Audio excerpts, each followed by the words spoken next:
മിണ്ടാതെ. ഇല്ല മോളെ, വിഷു കഴിഞ്ഞിട്ട് പോയാ പോരെ? അവ ഉണർന്നാലേ അവന് വിഷമം വരും. നിഞ്ചോട് തന്നോട് ഒരു യാത്രയെങ്കിലും പറയണ്ട അമ്മാവ. അവനാ കൊച്ചിലെ ഒരുപാട് എടുത്തോണ്ട് നടന്നല്ലേ മോളെ. ഞാൻ അമ്മാവൻ കുട്ടിക്കാലത്ത് ഫുൾ ടൈം ആട്ടിപ്പായിക്കാന്നാണല്ലോ മിഞ്ചോട്ടൻ പറഞ്ഞത്. അങ്ങനെയല്ല മോളെ, അവൻ കൊച്ചിലേ ഊഞ്ഞാലിട്ട് ഞാൻ ഇങ്ങനെ ആട്ടോന്നാ പറഞ്ഞത്, അല്ലാതെ മറ്റേ ആട്ടലല്ല. ഓ, ഞങ്ങള് വിചാരിച്ച അമ്മാവന്റെ കയ്യിൽ നിന്ന് ഒരു വിഷു കൈനീട്ടം കിട്ടുന്നു ഇപ്രാവശ്യം. വിഷു കൈനീട്ടം തരാല്ലോ.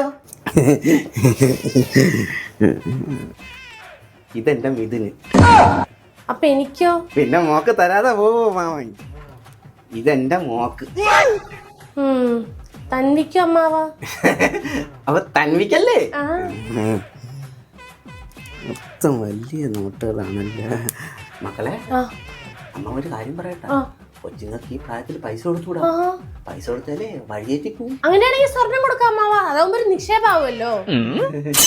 സ്വർണം? വിഷുവിന് സ്വർണം കൊടുക്കുന്നത് നല്ലതാ. അവളെ കല്യാണം ആവട്ടെ, അവളെ ഞാൻ സ്വർണം കൊണ്ട് മൂടും. അതിന് കല്യാണം വരെ കാത്തിരിക്കണമെന്നില്ല, ഇപ്പഴേ സ്വർണം വാങ്ങിച്ചു കൊടുക്കാലോ. അമ്മാവന് സമയമില്ലല്ലോ മോളെ.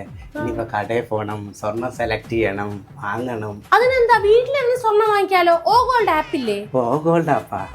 അതും ഒരു ആപ്പാണല്ലോ. അമ്മ ഇവിടെ വന്നേ, അമ്മ ഇരുന്നേ, ഫോൺ എടുത്തേ. ഇതാണ് ഓ ഗോൾഡ് ആപ്പ്. ഇതിൽ 1 ദിറം തൊട്ട് നമുക്ക് ഗോൾഡ് പർച്ചേസ് ചെയ്യാം. മാത്രമല്ല വെൽക്കം ബോണസ് ആയിട്ട് 20 ദിറംസ് വരെ കിട്ടും. അപ്പൊ അമ്മാവൻ എത്ര സ്വർണ്ണം വേണമെങ്കിലും വാങ്ങിക്കാം. അപ്പൊ തൻവിയുടെ കല്യാണം ആകുമ്പോഴേക്കും നല്ലൊരു നിക്ഷേപമായിരിക്കും. ഇല്ല, സ്വർണം വാങ്ങണ്ടേന്ന് വെച്ചത് മോളെ. അമ്മാവൻ അപ്പൊ തൻവിക്ക് എത്ര വിഷ്കൈട്ടാ കൊടുക്കുന്നേ? നമുക്ക് 1 ദിവസം തുടങ്ങാം മോളെ. 1 ദിവസം പോരാ, 1 പവൻ തന്നെ കൊടുക്കണം. ഞാൻ തന്നെ വാങ്ങിച്ചേക്കാം. നോക്കാമാവ, പിൻ വഴി നമുക്ക് റിവാർഡ്സ് കിട്ടും. KYC ചെയ്ത് കാർഡ് ലിങ്ക് ചെയ്താൽ എപ്പോ കയ്യിൽ പൈസ ഉണ്ടോ അപ്പൊ ഒക്കെ സ്വർണ്ണം വാങ്ങിക്കാം. സ്വർണത്തിന്റെ വില കുറയുന്നതനുസരിച്ച് കൂടുതൽ വാങ്ങിക്കാം. Thank you for the wish കേട്ടോ അമ്മാവ. Happy Vishu and safe journey. ഇനി അമ്മാവ പോയിക്കോ. പിന്നെ എന്തിനാ പോണത്? വിഷു കഴിഞ്ഞിട്ട് പോവാം.